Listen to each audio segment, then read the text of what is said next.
नमस्कार साथियों, आज हम लोग इस वीडियो में सल्तनत काल के बारे में पढ़ेंगे। सल्तनत काल का मतलब होता है राजाओं का शासन। तो राजाओं का शासन जब होता था तो उस समय रानियाँ होती थी।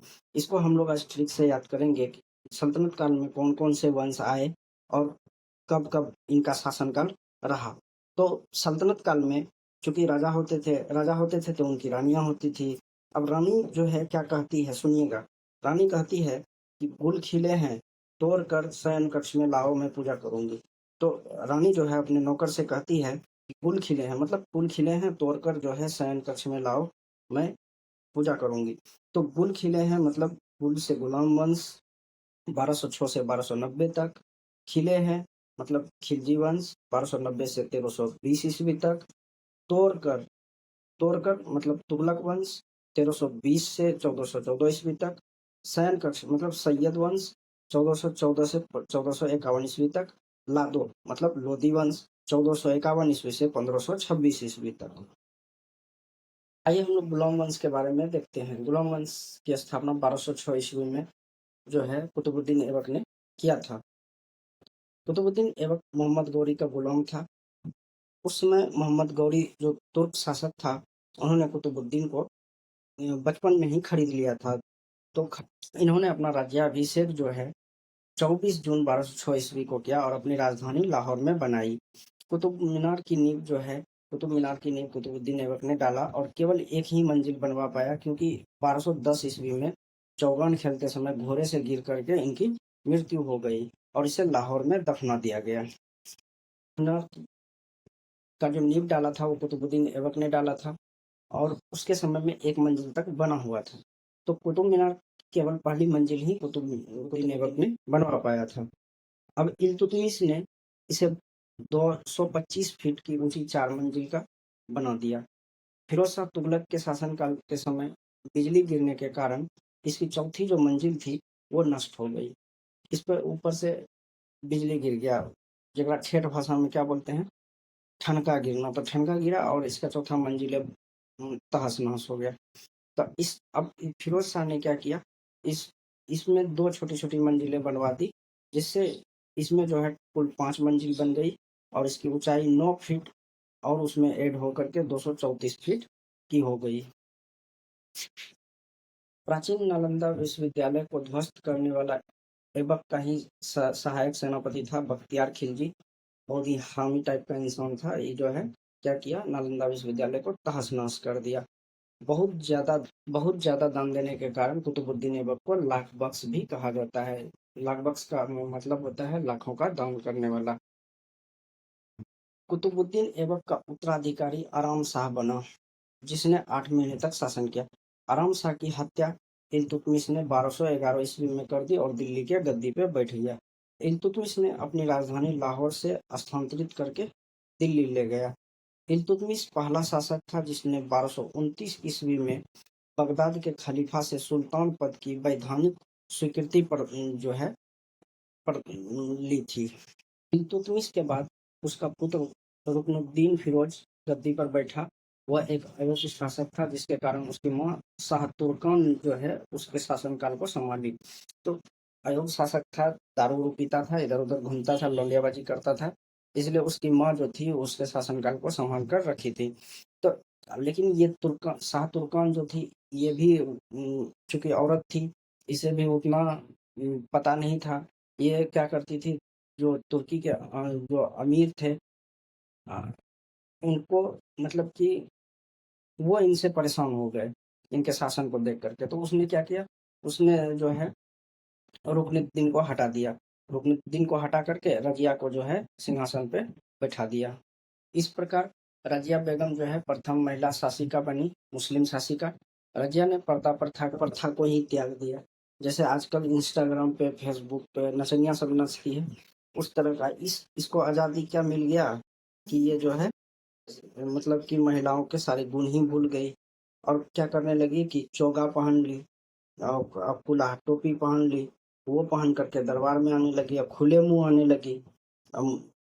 उसके बाद जो है इसने क्या किया कि याकूत जो था उसको अमीर ए अकबर सरदार मतलब कि जो है घोड़े का सरदार नियुक्त कर दिया। तो घोड़ों का जो सरदार नियुक्त किया तो वहाँ के जो और अमीर थे गैर तुर्कों को जो सामंत बनते देखा तो उनको जो है बुरा लगा तो वो उनके खिलाफ हो गए, जिसके कारण उन लोगों ने उसको क्या किया, बंदी बना लिया।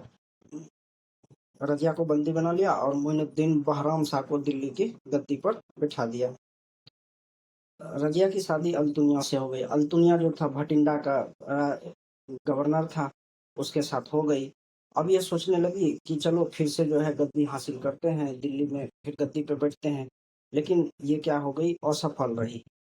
दिल्ली में गद्दी जो है वो फिर से वापस हासिल नहीं कर सकी। तो ये जो है कैथल हरियाणा में पड़ता है, वहाँ पर जो है डाकुओं ने इसकी हत्या जो है 13 अक्टूबर 1240 ईस्वी को लुटेरों ने कर दी।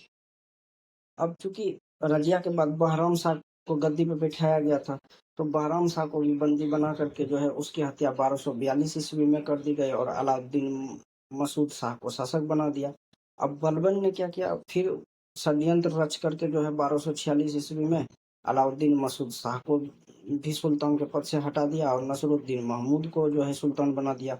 और उसने अपनी बेटी की शादी जो है नसरुद्दीन महमूद से करवा दिया।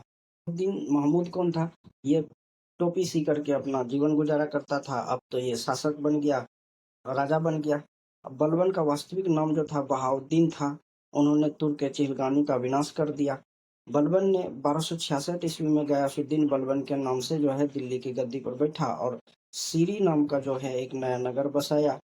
उन्होंने राज दरबार में सिजदा और पैगोश की प्रथा शुरुआत की। तो सिजदा और पैगोश क्या होता है, मतलब कि जो है राजा के सामने घुटनों के बल जो है सिर तक झुकना है और नमस्कार करना है। तो ये प्रथा जो है उन्होंने चलाई। इन्होंने फारसी रीति रिवाज से जो है नवरोज उत्सव को भी प्रारंभ करवाया। अपने विरोधियों के प्रति बलबन ने कठोर जो है लौह एवं रक्त की नीति का पालन किया। नसरुद्दीन महमूद ने बलबन को उलूग खां की उपाधि प्रदान की। बलबन क्या करता था, अपने सैनिकों को चुस्त दुरुस्त रखने के लिए जो है आखेट यानी कि शिकार के बहाने जो है उसको जो लंबी दूरी तक कवायद करवाता था, मतलब चलाता था। बलबन के दरबार में फारसी के प्रसिद्ध कवि थे अमीर खुसरो और अमीर हसन। गुलाम वंश का अंतिम शासक जो था वो शमसुद्दीन तैमूर बना। आइए हम लोग अब गुलाम वंश के शासकों को क्रमबद्ध जो है उनकी सूची को देखते हैं। तो सबसे पहला शासक था कुतुबुद्दीन ऐबक 1206 ईस्वी से 1210 ईस्वी तक। फिर आराम शाह आया 1210 से 1211 तक। फिर इल्तुतमिश बना 1211 से 1236 तक। फिर रुकनुद्दीन फिरोज बना 1236 में। रजिया सुल्तान बनी 1236 से 12। मुइनुद्दीन बहराम शाह जो है 1240 से 1242 तक रहा। अलाउद्दीन मसूद शाह जो है 1242 से 1246 तक रहा। नसरुद्दीन महमूद जो है 1246 से 1266 तक रहा। फिर गयासुद्दीन बलबन आया 1266 से 1287 ईस्वी तक। फिर कैकूबाद बना 1287 से 1290 तक इन्होंने शासन किया। फिर शमसुद्दीन कैमूर अंतिम शासक बना जो कि 1290 ईस्वी तक ही रहा और जो है गुलाम वंश का विनाश जो है 1290 में हो गया। उसके बाद जो है खिलजी वंश की स्थापना हुई। तो आते हैं, तो ये कहानी ये है कि ऐबक गया आराम करने, उधर इल्तुतमिश भी आकर रुका। फिर रजिया भी बाहर आराम करने गई। उधर अलाउद्दीन की नाक में बल लगा दिया, किसने, कैकू ने। फिर उसका दोस्त कैमूर आया। तो ये इतनी सी कहानी में जो है गुलाम वंश के सारे शासकों को शामिल किए हैं। देखिए, ऐबक तो आपका पहला शासक हो गया कुतुबुद्दीन ऐबक। आराम से हो गया आराम शाह। इल्तुतमिश तो पूरा नाम ही हमने लिख दिया है। रुका फिर से रुकनुद्दीन फिरोज शाह हो गया। रजिया सुल्तान हो गई। बाहर आराम से बहराम शाह हो गया। उसके बाद अलाउद्दीन मसूद शाह हो गया। नाक से नसरुद्दीन महमूद हो गया। बल से बलबन हो गया। कैकू से बाद हो गया।